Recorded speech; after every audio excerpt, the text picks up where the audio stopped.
Assalamualaikum warahmatullahi wabarakatuh. Halo semuanya, sebelumnya perkenalkan nama saya Widya Puspita dengan NIM 2205236016653 dari Offering E3 13AE. Saya berasal dari program studi S1 Teknik Sipil, Departemen Teknik Sipil dan Perencanaan Fakultas Teknik Universitas Negeri Malang. Pada kesempatan kali ini, saya akan menjelaskan mengenai perhitungan manual dari studi kasus yang ada pada layar. Video ini saya buat guna memenuhi tugas dari mata kuliah Bahasa Pemrograman dan Aplikasi Komputer yang diampu langsung oleh Bapak dosen Muhammad Mirza Abdillah Pratama, STMP. Baiklah, langsung saja kita mulai. Mungkin yang pertama, teman-teman bisa lihat dari studi kasus di bawah ini, kita memiliki sebuah rangka batang yang memiliki 4 buah beban, di mana ada beban 1 dengan berat 1 kN, beban 2 dengan berat 2 kN, beban 3 dengan 1 kN dan beban 4 dengan 1 kN. Dan kemudian memiliki jumlah batangan yaitu mulai dari batangan 1, batangan 2, 3, 4, 5, 6, 7, 8, dan 9 dengan memiliki jumlah 9 batangan dan kemudian memiliki 6 titik yaitu dimulai dari titik A, B, C, D, E, dan F. Dengan jarak dari beban satu ke beban yang lainnya adalah 4,25 meter. Kemudian langkah pertama yang kita lakukan adalah mencari perhitungan reaksi tumpuan pada gambar. Untuk reaksi tumpuan, yang perlu kita lihat adalah jarak dari satu tumpuan ke tumpuan yang lain, kemudian berat per masing-masing tumpuan, dan juga titik dari setiap tumpuannya, yaitu ada titik A sebagai tumpuan sendi dan titik B di tumpuan roll. Nah, kemudian adalah kita akan menghitung reaksi pada reaksi pertumpuan pada bagian A atau bagian RAP-nya. Nah, itu pertama adalah kita nolkan dulu sigma momen di B. Nah, kemudian di mana RAP dikalikan jumlah total dari seluruh jarak, yaitu 12,75, dikurangi dengan P1, kemudian dikalikan dengan jarak dari P1 ke B, yaitu 12,75, kemudian dikurangi lagi dengan beban dari P2, dikalikan dengan jarak dari P2 ke titik B, kemudian dikurangi lagi dengan P3, dikalikan dengan jarak dari P3 ke B.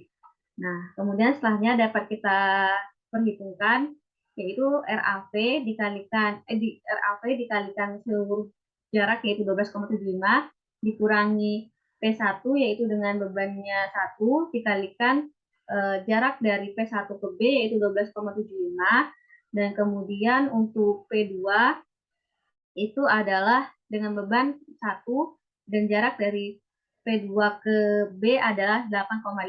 Kemudian dikurangi lagi dengan P1 dengan beban 1 kN dikalikan dengan jarak dari titik P3, beban 3 maksudnya, ke titik B. Nah, kemudian diperolehlah hasilnya yaitu dengan RAP 2 kN. Kemudian untuk perhitungan RBV pun sama, yaitu di mana kita mengenolkan terlebih dahulu sigma momen di A. Setelahnya, kita lihat kalau RAV tadi kan dia plus karena dia di titik sini. Nah, berarti kalau RBV itu kebalikannya, karena dia di sigma momen A-nya sama dengan 0, berarti RBV-nya itu kita tulis di sini adalah minus RBV dikalikan jarak total, kemudian ditambah dengan P4 dikalikan jarak P4 ke titik A, kemudian ditambah P3 dikalikan jarak dari P3 ke A, kemudian ditambahkan P2 dikalikan jarak P2 ke A. Kemudian diperolehlah hasilnya, yaitu dengan RBV 2 kN. Kemudian adalah kita mencari gaya batang pada studi kasus ini, yaitu di mana kita pertama mencari gaya batang pada titik A. Nah, pada titik A ini, yang pertama adalah kita mencari gaya pada batang S6. Nah, yang dimana titik A ini memiliki beberapa gaya batang, yaitu ada P1, RAP, S1, kemudian S6. Nah, S6 ini kita proyeksikan menjadi cos dan sin biar tegak lurus dan biar bisa kita lakukan perhitungannya. Jadi untuk yang pertama adalah mencari vertikal. Vertikal itu yang tegak lurus ini ya teman-teman bisa lihat. Nah, itu eh, pada titik A ini gaya bekerja secara vertikal adalah P1, RAV, dan S6 sin 45 derajat. Nah, kemudian diperolehlah sigma V sama dengan 0, yaitu karena RAV ini searah jarum jam, maka dia bernilai positif. Kemudian dikurangi dengan P1, karena dia berlawan arah jarum jam, jadi dia bernilai negatif. Kemudian dikurangi S6. S6 ini juga searah dengan P1, jadi dia pun bernilai negatif. Kemudian RAV-nya kita kurangi, yaitu 2 dikurangi beban P1, yaitu 1, dikurangi S6 dikalikan dengan sin 45, yaitu 0,707 sama dengan 0. Nah, kemudian kita lakukan perhitungan sehingga diperolehlah sigma V, kemudian diperolehlah gaya batang pada S6 yaitu 1,41 kN. Kemudian untuk sigma H-nya kita lihat. Sigma H adalah gaya yang bekerja secara lurus. Nah, ini pada titik A yang bekerja adalah batang 1 atau S1, kemudian ada batang S6 dikalikan dengan cos 45 derajat. Kemudian lakukan yang hal sama. Nah, kemudian kita lihat karena dia S1 ini berlawanan arah jarum jam, maka dia bernilai positif. Kemudian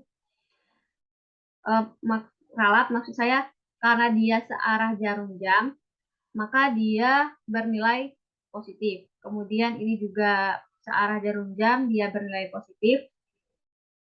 Kemudian bisa teman-teman lihat juga karena dia searah jarum jam, jadi dia bernilai positif kan. Jadi S1 itu kan kita belum ketahui, karena kita yang sudah ketahui nilai S6, maka kita masukkan nilai S6. Jadi S1 ditambah S6 dikalikan cos 45. S6-nya adalah kali 1,41 dikalikan cos 45 derajatnya adalah 0,70 sama dengan 0, yaitu di mana S1 adalah minus 1 kilonewton. Kemudian kita tinjau lagi di titik D. Pada titik D itu ada banyak sekali gaya yang bekerja, mulai dari P2, S1, kemudian di sini ada S7, kemudian di sini juga ada S2. S2 di sini S7. Nah, kemudian ini masih tipe ya teman-teman, kita benerin dulu. Kita ganti ini menjadi S2 sesuai pada tinjauan tadi. Kemudian di sini adalah S7. Nah, sudah benar. Kemudian bisa kita lihat untuk gaya vertikal yang bekerja pada titik D itu adalah ada dari P2, ada dari P2 dan S7. Maka sigma V-nya adalah minus P2 dikurangi minus S7, karena kenapa dia minus? Karena dia berlawanan arah jarum jam. Nah, kemudian bisa teman-teman lihat sendiri itu, jadi kan yang kita sudah ketahuinya adalah P2, maka minus P2 minus S7 sama dengan 0, yaitu nilai P2-nya adalah 1, beban dari P2-nya adalah 1, jadi minus 1 dikurangi S7, jadi sama dengan S7 sama dengan minus 1 kilonewton. Kemudian untuk sigma H-nya yaitu ada S1 dan S2. Kemudian karena S1-nya searah jarum jam, maka dia bernilainya negatif. Karena S2-nya berlawanan arah jarum jam, maka dia bernilai positif. Kemudian, ralat maksud saya, karena dia ini berlawanan arah jarum jam, maka dia bernilai positif. Yang ini searah jarum jam, kan makanya dia bernilai negatif. Kemudian bisa teman-teman lihat S2-nya dapatnya adalah 1 kilonewton. Kemudian untuk titik E itu lakukan hal yang sama, lakukan kalau ada garis miring seperti ini, lakukan proyeksi terlebih dahulu. Jadi untuk yang mendatar itu dia menggunakan cos, kalau dia horizontal dia cos, kalau dia sin kalau dia maksudnya vertikal, dia menggunakan sin. Jadi untuk di titik E itu yang belum diketahui pada reaksi pada sigma V-nya itu adalah gaya pada batang nomor 8 atau S8. Nah, untuk perhitungannya bisa teman-teman lihat hingga diperoleh S8 itu sama dengan 0. Kemudian kita lakukan lagi hal yang serupa pada sebelumnya, yaitu mencari sigma H atau gaya yang bekerja secara mendatar. Nah, pada titik E ini gaya yang bekerja secara mendatar itu ada S5, kemudian atau batang 5, kemudian ada batang 8 dan batang 6. Kemudian lakukan hal yang sama, lakukan perhitungan, lihat dia searah atau tidak atau berlawan arah jarum jam untuk menilaikan nilai plus minusnya. Kemudian dapatlah S5-nya ada 1 kilo 1 kilonewton. Kemudian untuk titik C juga lakukan yang sama, jangan lupa untuk melakukan proyeksi. Ini saya kurang penulisannya ya teman-teman. Jadi ini seharusnya adalah S8 sin 45 derajat. Oh ini sudah. Oh ini untuk maksudnya yang ini S8 ternyata itu adalah gaya miringnya atau batang miringnya. Jadi ini sudah benar. Jadi S8 itu adalah S8 sin 45 derajat itulah gaya vertikalnya. Kemudian lakukan yang hal sama yaitu sigma V-nya itu sama dengan 0. Kemudian karena di sini yang belum diketahui adalah S9, maka lakukan perhitungan. Kemudian diperoleh S9 itu sama dengan minus 1 kilonewton. Kemudian lakukan hal yang sama lagi yaitu sigma H sama dengan 0. Kemudian karena sigma H di sini itu yang belum diketahui adalah jumlah pada S3 atau batang 3-nya. Nah, itu kita cari, dapatlah hasilnya batang 3 sama dengan minus 1 kilonewton. Kemudian untuk titik B, lakukan hal yang sama, kita lihat mana yang bekerja secara vertikal dan horizontal, kemudian lihat untuk menentukan plus minusnya, lihat dia berlawanan atau searah jarum jam. Kemudian diperolehlah karena di pada titik tumpuan B ini kita belum ketahuinya adalah S4-nya atau batang 4-nya, yang dimana kita peroleh dari perhitungan itu batang 4-nya adalah 1,41 kilonewton.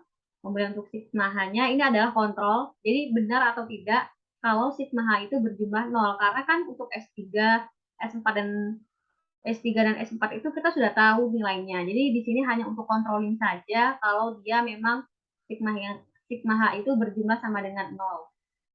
Kemudian titik P juga sama, ini controlling, ini juga controlling, jadi bisa diperhitungkan kalau untuk menentukan perhitungan kita itu sudah benar atau belum.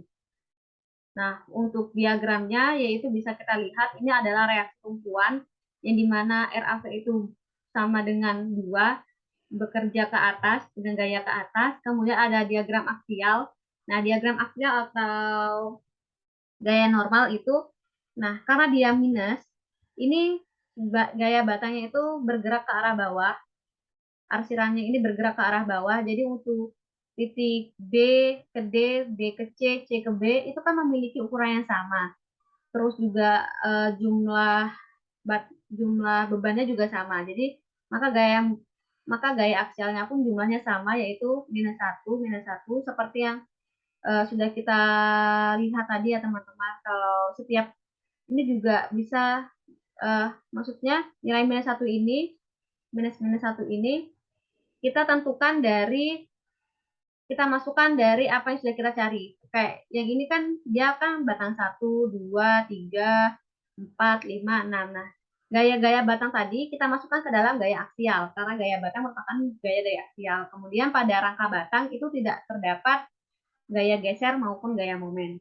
Nah, mungkin hanya itu aja penjelasan dari penjelasan dari saya. Lebih dan kurangnya saya mohon maaf. Saya akhiri. Wassalamualaikum warahmatullahi wabarakatuh.